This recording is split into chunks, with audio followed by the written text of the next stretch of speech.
Good afternoon on what is a mild grey and cloudy day. It is Thursday the 21st of March. I'm in the reading nook with a nice hot cup of tea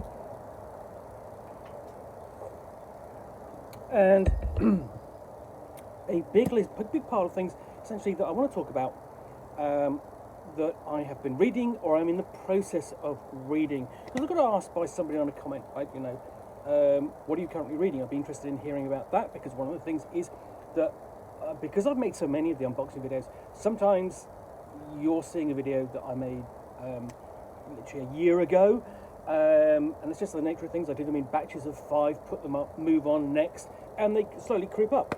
So what I have been reading this week is this pile of stuff.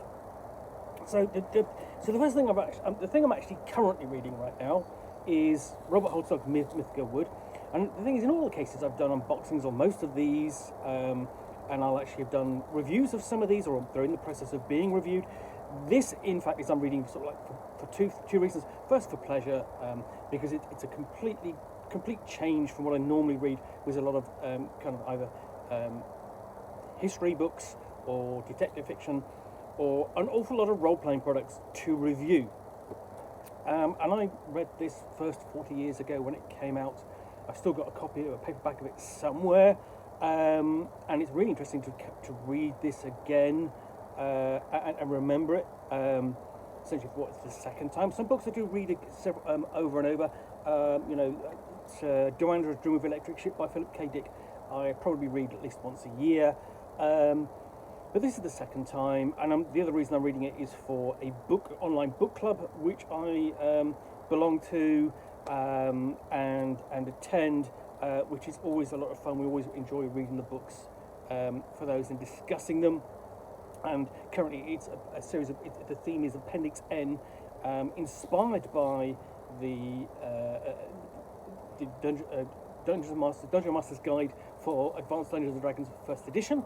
And I don't recall that this book is on it, but essentially the organiser has chosen books which he thinks should have been on it or are kind of adjacent to it. So anyway, that's Mythago Wood, which I do recommend as a really good piece of sort of like fantasy connected to the myths, and certainly Celtic myths of England and Ireland, essentially as they are explored and reinforced by the main characters. So yeah, so continuing the British vein, this is the most recent thing I finished reading, which is Troika, Mythago Arts Council's role-playing game of weirdness and whimsy across the crystal spheres, in which what I love about this is that it's very simple to play in its mechanics, but the range of character options in here are really quite amazing. So, there we go, Rhino Man, Red Priest, Questing Knight, what's that? Skeptical Lamassu, fellow of the peerage of porters and basin fillers. What else we got in here? Vengeful Child, Venturesome Academic, Wizard Hunter, Young Guardy Lawyer. Essentially, they take their law so seriously they have gladiatorial fights over it. And the mechanics in here are really simple. They're 2d6, roll under or roll high if it's opposed. And that's it. There's not much more to the mechanics of the game. And the first scenario takes place in this hotel. In the introductory scenarios, which basically you turn up and say, "We have a room." "Oh yes sir." "No, I'm terribly sorry," it says. We only have one room left. There's a festival on the top floor, and it's taken all the rooms by yours. You're welcome to attend the festival. Here is your key. And you've got to find your way up this hotel to attend the festival and find your room. And there's lots of fantastic encounters along the way. So, for example, one of my favourite encounters in there is actually the first one. It's where I was just looking forward. So the scenario is called the Blancmange and Thistle. And first floor passenger, the old lady, and she'll ask you all these questions, what's your name, where are you from, how heavy are you, where are you going, will you be visiting the porcelain martyrium of St. Jude, why not? It's almost like she is asking the players to fill in a character questionnaire during character creation, and then she rewards the characters with magical bonbons. If they give true answers. Fantastic scenario, really lovely little role-playing game. What else have I been reading? This little thing here, which is the Eternal Grind Cafe from Motrokosh Publications. Basically a little role-playing game where you can play any character you've already played. Doesn't matter about the stats because it's got very simple mechanics in there that replace them. Essentially, you have one stat in there for character and another for barista because you've been assigned to. You've annoyed the gods, been assigned to a coffee house in hell, and you have to appease all these customers. And the play of the game essentially is, there we go, there's the character sheet.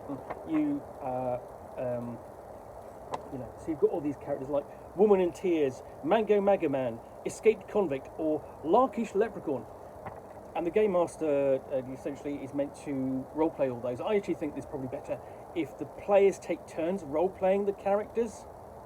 And the aim is essentially to accumulate enough tips and positive customer feedback in order to escape the shift and escape the coffee house. This offers like an hour or two, 2 or 3 hours play session, and you can literally just put it down on the table, start playing it. It's really easy. Then let's just see. Arkham Unveiled. Chaosium's reprint and update to Call of Cthulhu 7th edition of the classic setting supplement that sits at the heart of Lovecraft country and Lovecraft's fiction. Originally written in published by 1991, written by the late great Keith Urban, much missed.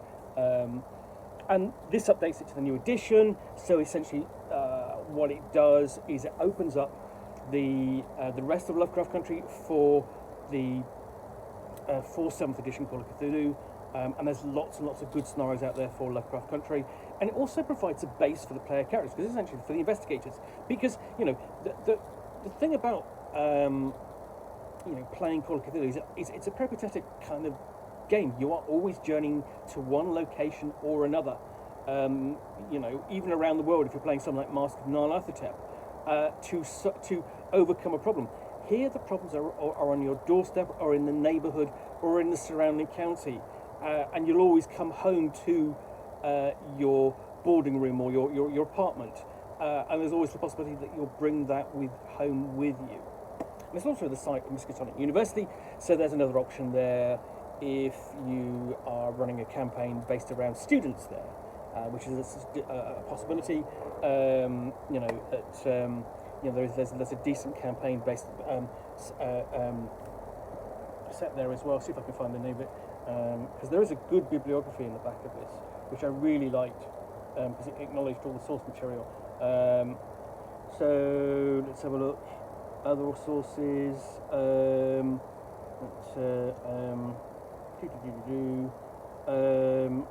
Doesn't actually list it,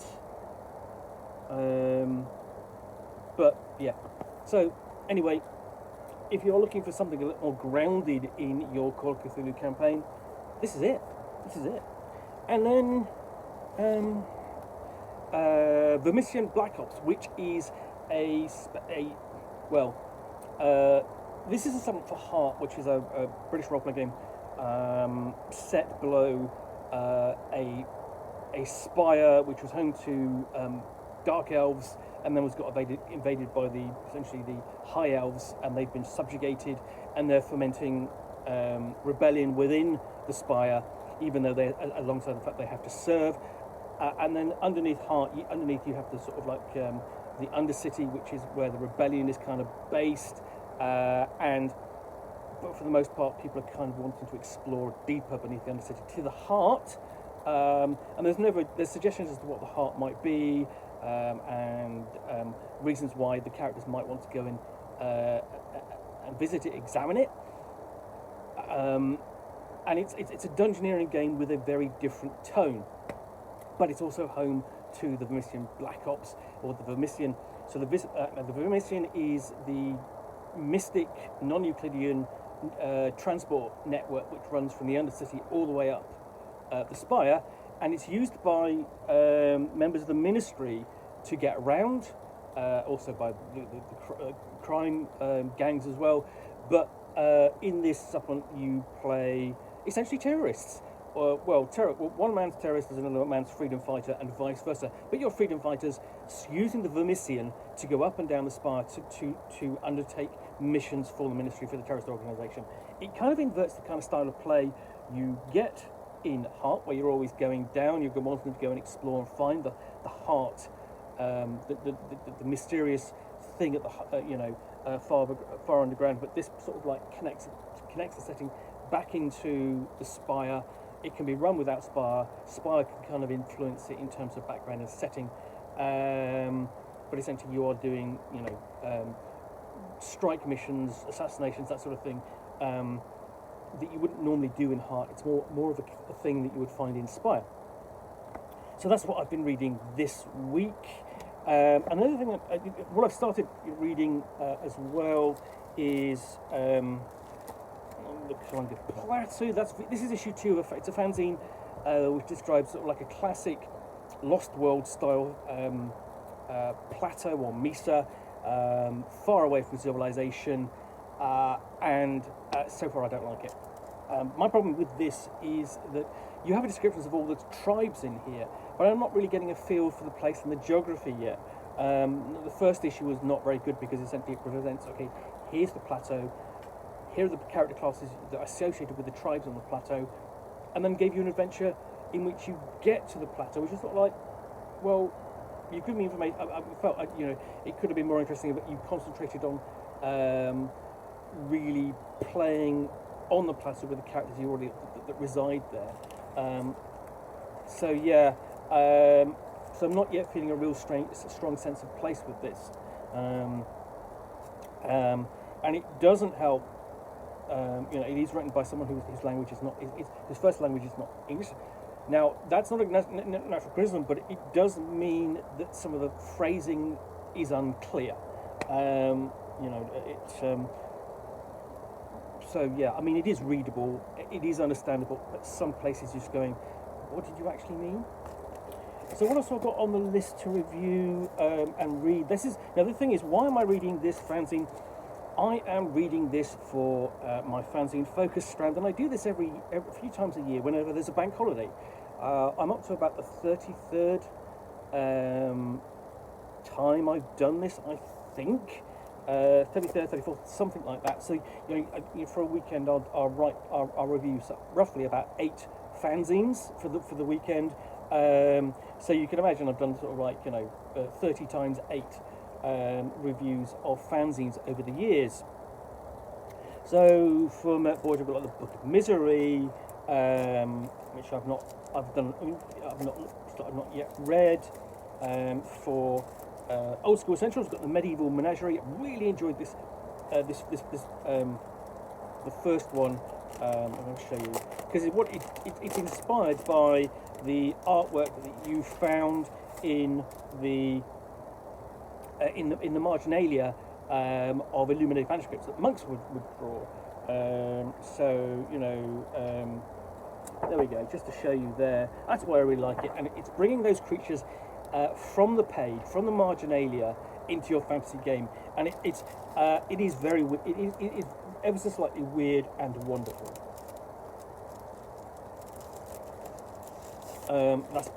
That's from Just Crunch Games. So that's volume 2. That's one of the things I'm going to read this week ahead of me writing the reviews for it. If you can find these, do recommend these. I do like these a lot, and also the fact that essentially they are for my favorite. I would say my favorite retro clone, which is Old School Essentials, because it's based upon the BX version of basic Dungeons and Dragons by Moldvay and Cook. Which is and Marsh, which is where I kind of started with fantasy role playing. That was my first box set with the Errol Otis cover. And what have I got here? Let's have a look. Ascoleth, the Last Great City. This is the Finisterre Trilogy 1. I don't think there's been parts of it since, but this is from Monkey Blood. Design who is run by Glyn Seal, who writes and creates the Midlands setting I absolutely adore, because it's a mixture of British weirdness, wackiness, and humour, and it's also a setting that I do work on sometimes, and Glyn is incredibly generous in letting me add jokes to the content, all in keeping with the material, mostly because they say they make him laugh. So yeah, I've had this for a while, and he's just not kind of got round into the rotation, as it were, for the fanzine reviews. But I was digging through the pile of fanzines I've got to review, not as big as I would like, and I may need to search for some in the next few weeks for the next round. And they said, I've got to do this, so yes. And then Keep Together an Adventure Sign. This is, and one of the things I think about, this is from Design Quest 3, and it's compatible with Mouse Ritter. I do adore Mouse Ritter. That's something else I've worked on as a proofreader, an editor. But I like Mouse Ritter for its tone. I love playing, I do like playing small characters, diminutive characters in big environments. But then conversely, I do like sort of like running around as a big giant barbarian with a sword, that sort of thing. That's fun as well. But Mouse Ritter I like. This is another fanzine for it. And the thing is, this is an adventure sign. One of the things that I kind of go, is it an adventure sign? Is it, or is it actually just a scenario using the format of an adventure sign? So there, that's on the list to review. What have we got here? Grogzilla. This is from D101 Games, so another British fanzine. That's mostly best known for doing open quest. And then we've got another fanzine. This is Night Feast. Night Yeast. It's for Mert Borg. Now, this is only issue 2. I don't have issue 1, which I'm distraught about. I'd like to get issue 1, but it's not available. You can't find it anywhere. Print. Something else I was reading is Mask of Lankhmar, which is one of the earliest scenarios for the Lankhmar Dungeon Crawl Classics box set. You start off in this is essentially you get all together and go and do a robbery, and it goes wrong, and you're being chased by the Thieves Guild, and it's a great little action-orientated scenario. You're performing a heist or robbery, which is absolutely fantastic. I do love that kind of thing. And you'll get a couple of sessions worth of play out of this. I would actually really like to play. Dungeon Crawl Classics is a game I do like. It's another retro clone that I enjoy. The Lankhmar setting has a great sense of community to it and a sense of place, and you can really build on that, I think, with the scenarios involving the players in the setting, and it's really good for sort of like 2 or 3, well, maybe 3 or 4 players at best. So you can play a small campaign of it with basically I think there's something like 16 scenarios available for it. Not including sort of like the ones that are in like the free ones released for DCC Day or Free RPG Day. What's I put in here? I think that's about it actually. Oh no, one last thing. And this is A Dead Are Coming, Streams Amongst the Stars, and Time Running Out of Time. These are role-playing games done by Diego Nogura. And they were also done for Design Quest. I can't remember which one, but the thing is with them, it kind of enforces that sense of, are fanzines anymore if you're using the format to publish a role-playing game? If you're using the format to publish a scenario?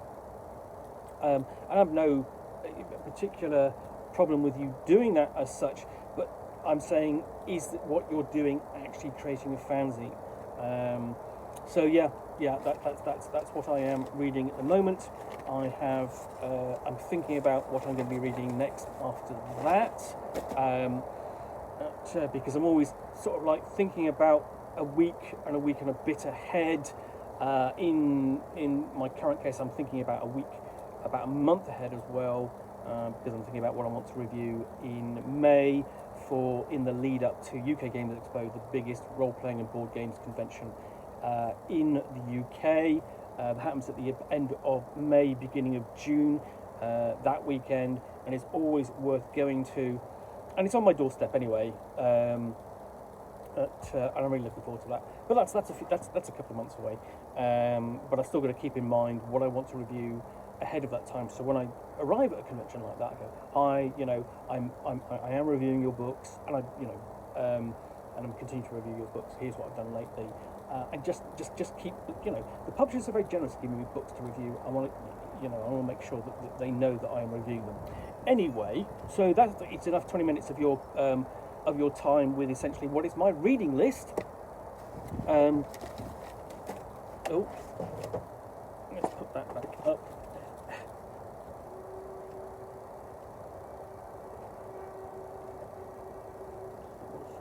Comfortably does it.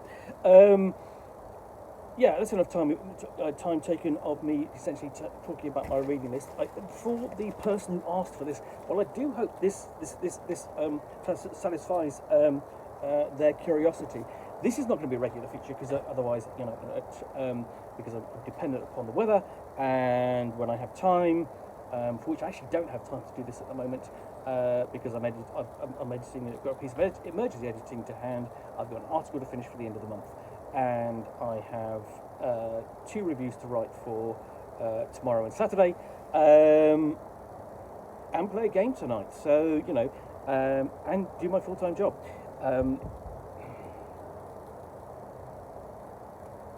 Anyway, so let's end it there. Thanks again for watching what is not an unboxing in the Nook. If you've enjoyed this, then please do click on the like button down below. And of course, if you've got any comments or feedback, I do appreciate you taking the time to post those. And lastly, if you want to be able to get more unboxings of the Nook, where you will see me out here, typically with a box, because this is what I'm going to do next, which I will basically unbox and pull out a role-playing game supplement or book and talk about it for the best to the best of my knowledge for roughly 10 minutes or so, all of course accompanied by a nice cup of tea. Then please do hit the subscribe button down below. Thanks again for watching another unboxing in the Nook video. I'll be back again soon with another one. Bye for now.